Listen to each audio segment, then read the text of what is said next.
The manhunt, 2 arrests made, and disturbing new information revealed in court. Voting rights activists spent the entire day out here in the cold today reading out the names of some 60,000 voters being challenged. We'll show you what they're hoping to accomplish. Now, breaking news from WRAL. Coverage you can count on.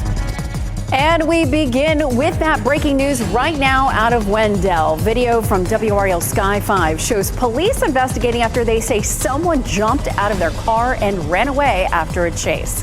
Hello, everyone. Thanks so much for joining us. I'm Deborah Morgan. And I'm Gerald Owens. Brian Schrader's in the WRAL Live Center with what we know about this so far. Brian? Very few details at this point, but here's what we've learned. An active search happening right now in the Wendell area. This is along Wendell Falls Parkway and West Maggie Court, not too far from 3rd Street. I want to show you this video from Sky 5 that we shot in the past 30 minutes or so, showing that active scene there at the entrance to that neighborhood. Wake County Sheriff's Office says that they are searching for a male driver who jumped and ran from that black vehicle you see there at the scene. Wendell police are coordinating all of this. We're trying to find out more about exactly what that person was being chased for. We also know there is a second nearby scene of a crash out on 87 near Lizard Lick Road. We're not sure that that's connected to it, but it is causing some backups right now on 87 northbound. Willie Danley is on his way right now to the scene in the WRAL Breaking News Tracker, and as he gets new information, we'll let you know. All right, thank you, Brian.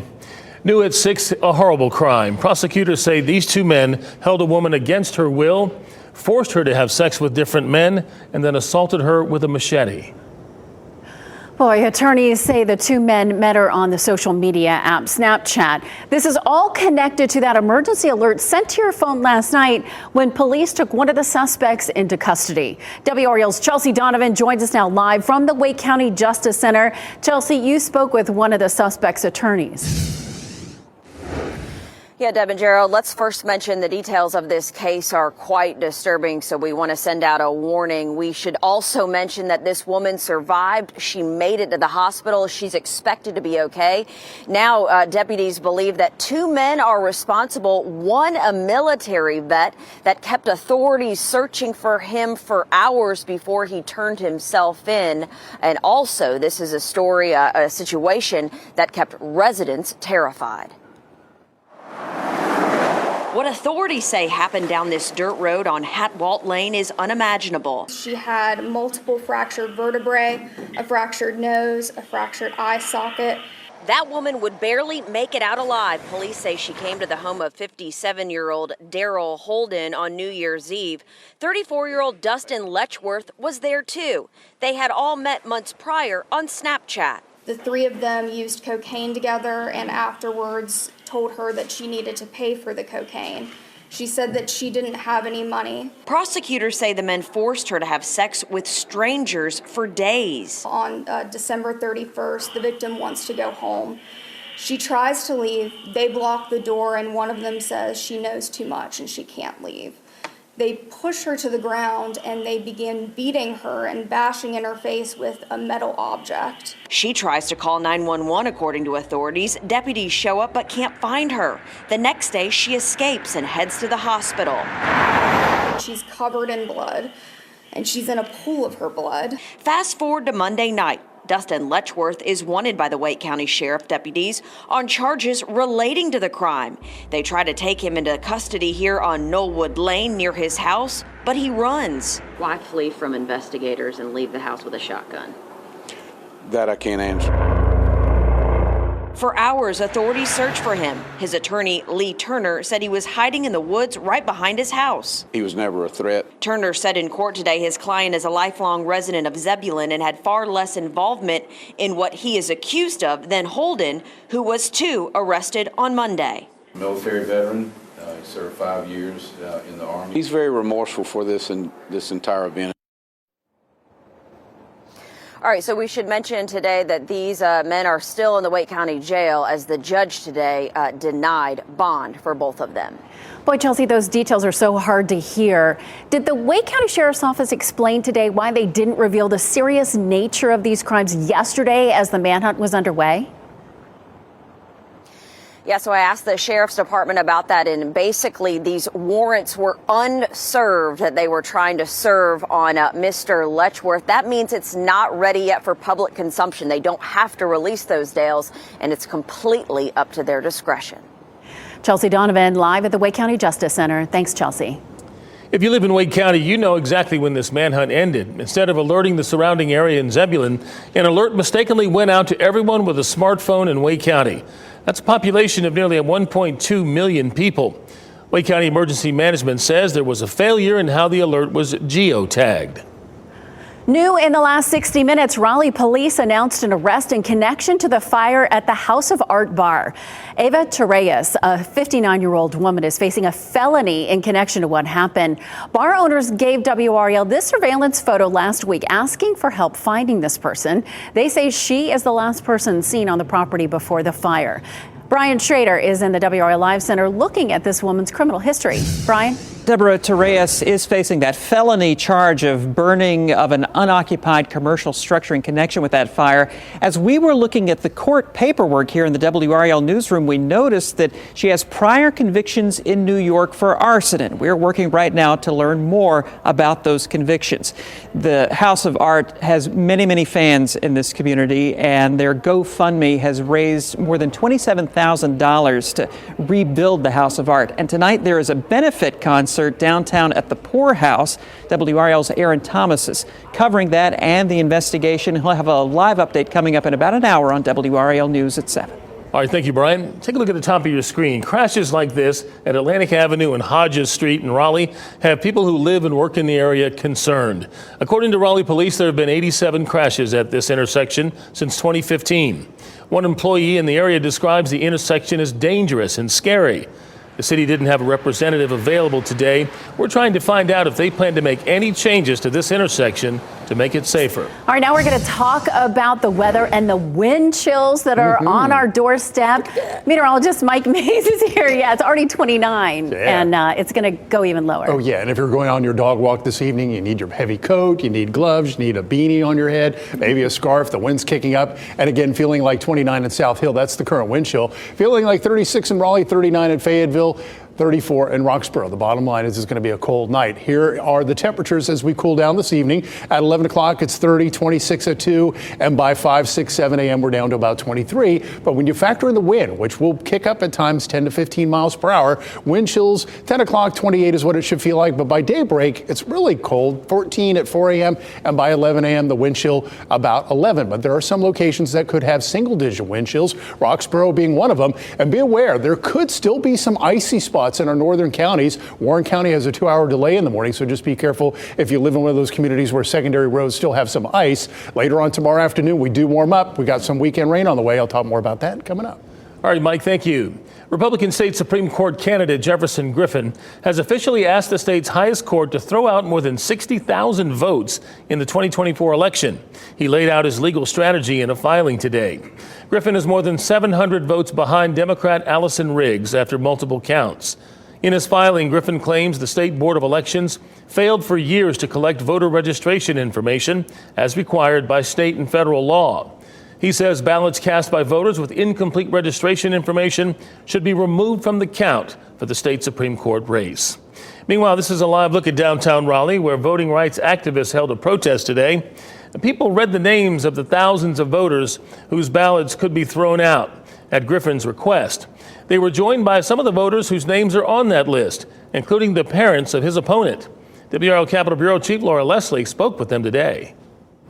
Yeah, voting rights activists have been out here for the past 12 hours, and they're still going. They're counting out the names of 60,000 plus voters that are being challenged in a lawsuit that could decide who sits on the state Supreme Court.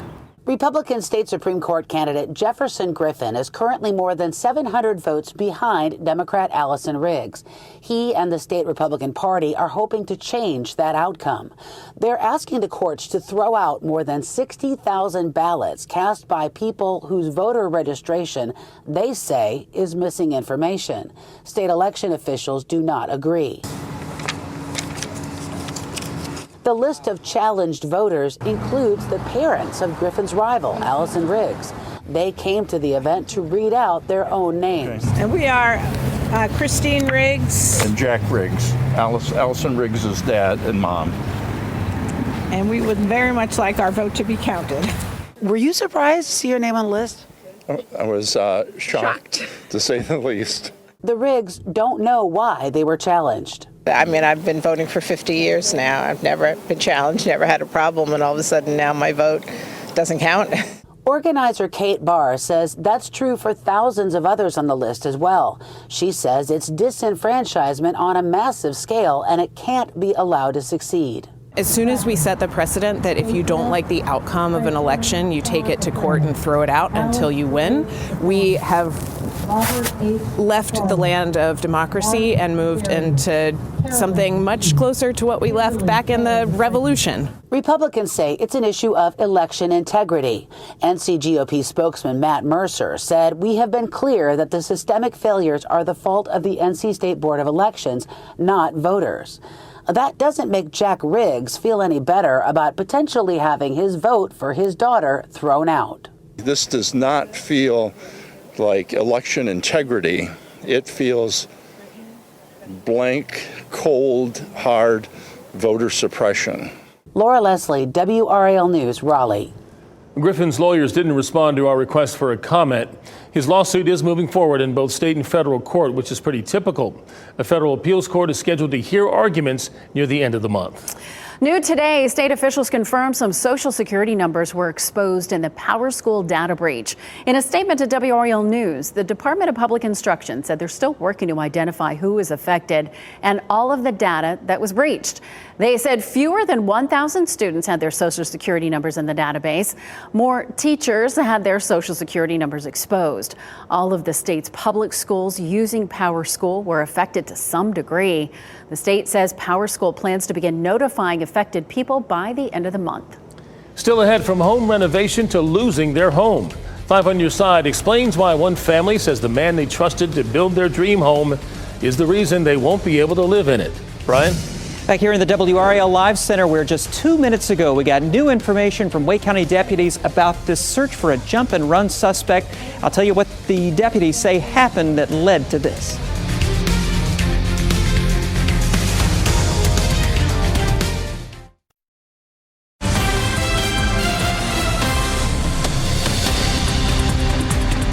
Back here in the WRAL Live Center with new details about that search for a jump and run suspect happening right now in Wendell. That Sky 5 video showing the scene there. Here's what Wake County deputies tell us. Just before 5 o'clock, a deputy tried to stop a driver who was speeding on 64 at Rollsville Road. They say the driver did not stop, and that chase went on to Lizard Lick Road, where they say the driver hit the deputy's car and another car before taking off the wrong way down Wendell Boulevard. That is when the deputy decided to end the chase. No indication of any injuries with all of this, but they later discovered the suspect's vehicle in this neighborhood, and that suspect took off. They are just saying that it is a male driver they are looking for. Wendell Police and Wake County Sheriff's deputies right now continuing that search. Willie Danley is on his way in the WRAL Breaking News Tracker, and we will track this story through the night. All right, Brian, thank you. A Franklin County family is about to lose their dream home. It's devastation. Like, me and my husband and daughter, we felt like we've lost, everything that we put into that property. The builder, Ben Britt, has been sued and arrested for the problems with that home build. 5 on Your Side's Keely Arthur found out before those civil and criminal cases are settled, the home will be auctioned off. Tracy Pearsall says she put every ounce of time, effort, and money that she has into building this home. We've used all of our life savings. But on Thursday, it will go to the highest bidder at auction. There are going to be other bidders there. There could be investors, real estate agencies. 5 on Your Side told you in September that Pearsall and her husband hired B&B Contractors LLC and owner Ben Britt to build the home. They signed the land deed over to B&B so it could be used as collateral for a construction loan. But there were problems. The house never closed, and now it's in foreclosure. It's devastation. Ben Britt was charged with a felony for obtaining the land deed under false pretense, and Pearsall is suing Britt in civil court. Neither of those cases have been resolved, but a judge ruled last week that the home and land currently in the name of B&B contractors can be sold at foreclosure auction. We've tried. Our attorneys have tried. They've worked hard, and we thank them as well. But it's really nothing else that we can do right now. It's just pray and move on. That's all we can do. Well, we hope those prayers are answered. This is just a horrible situation. Fidelity Bank is foreclosing on the house, and Fidelity Bank says they don't comment on pending litigation. Persall said she's hoping the pending civil and criminal cases against the contractor, Ben Britt, will help her recover some of the $180,000 she spent on the land and the home. Meanwhile, Ben Britt's attorney declined to comment on this report. Oh, such a beautiful home. We hope that all works out. Thank you, Kaylee. Well, it started off pretty nice this month, but boy, has it been cold since. Yeah, and typically in the month of January, we have the January thaw. Not this month, yeah. I think that's the warmest we're going to be for the month. See how cold it's been? All that blue indicates below average temperatures. The warm spot, of course, that 57 on the 1st and the 55 that we had yesterday. And it looks like we're going to have much colder air coming in next week. In fact, the coldest air we've seen so far this season looks like it is on the horizon. And take a look at the temperature outlook from the 22nd through the January 28th, and much of the nation below normal out west in California, a little patch of above normal temperatures. And during the same timeline, we're talking about above normal precipitation, well above over toward the lower Mississippi Valley. When you see colder than normal and above normal precipitation, we're watching out for a wintry system next week. And models hint at Wednesday and Thursday. And when we look at our wintry forecast timeline, we're at the very beginning. At 7 to 9 days, we're looking for patterns. And that's what we're seeing right now. And each new model run that comes out shows a significant amount of precipitation. And then the next model run that would come out shows nothing at all. So we can just tell you that we're watching something for next week, but we don't have any details. It's trending up and down, which is heading toward the 5 to 7 day timeline. Of course, Kat and I will have more about this tomorrow because Wednesday will be on the 7-day forecast tomorrow. One thing we know is there is some mighty cold air on the way. So 41 right now out at RDU, 18 is the dew point. The air is significantly drier than what we were yesterday, and the high today was 49. 43 in Fayetteville, 42 at Southern Pines, 37 right now in Roxborough. And here's how we cool down this evening: 36 at 7. By 9 o'clock, we're 33, and by 11 o'clock, we're 30. It'll be mostly clear to partly cloudy with the winds kicking up. We won't reach our coldest potential tonight. We may do that tomorrow night. So 39 tomorrow, 49 on Thursday, Friday 51, 53 on Saturday, 51 on Sunday. We have rain chances Saturday and Sunday. Doesn't look like it'll be a huge washout, but both days will feature a little bit of rain. So tonight, breezy and cold from 17 at Roxborough, 18 at South Hill. And the northern counties, watch out if one of your secondary roads still covered with some snow and ice. Watch for refreezing in the morning. Could be a little treacherous. 21 at Siler City, 23 at Wilson, 25 at Irwin, 21 at Sanford, 26 over in Rayford and Hope County. And then tomorrow, a colder day than what we had today. Your 7-day forecast shows a mild upcoming for Friday, Saturday, and Sunday with that chance of rain Saturday and Sunday. And then significantly colder Monday and Tuesday. We're being a little bit conservative here, but it could be a little bit cooler. So stay tuned. Ooh, we'll be watching. Thank you, Mike. Lewis is here with sports. I knew this kid was the real deal the minute I saw his high school highlights. I remember us talking about that, Gerald. Yeah, stop me if you've heard this one before. Duke superstar freshman Cooper Flagg is pretty good. How good? I tell you why he's the odds-on favorite for National Player of the Year next in sports.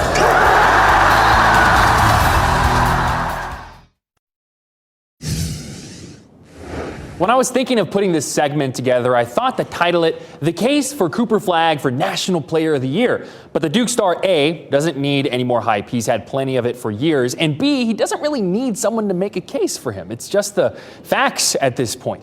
He's the odds-on favorite. He leads number 3 Duke in points, rebounds, assists, steals, and blocks. As far back as they keep these stats, no one has ever done that in an entire season in ACC history. He's averaging 19 points, 8 rebounds, and 4 assists. In conference play, where Duke is 6-0, by the way, he's averaging 24 points, 8 rebounds, and 4 assists. He's doing things like this, and this, and one more. That, yeah. He turned 18 years old on December 21st. He reclassified. He's supposed to be in high school still. Happy belated birthday, by the way. Duke head coach John Shire admits he's biased, but he made his case last week. A chance to be the best player in the country. To me, he is the best player. You know, I think he's proven that with who we've played, the competition, the fact he's done it in such a mature way. Like, he doesn't hunt numbers, you know, and he just puts up numbers because the game comes to him. He plays the game the right way. The biggest problem with Flag's game early in the year was efficiency. Before New Year's Eve, he was shooting 42% from the field, 25% from three. Since New Year's Eve, 66% from the field, 64% from three. Now, why do I mention New Year's Eve? Classical statistical framing, bias. No, it was the first game after the team's break for the holidays. Something I can look back to over the holiday break of just getting back in the gym with my dad. Not even any specific thing we were working on, just kind of that feeling of, you know, I grew up in the gym with my dad, late nights, early mornings, with him just rebounding for me. So I think just kind of getting in the gym with my dad and just kind of having that old experience was really good for my mentals and kind of put me in a really good spot.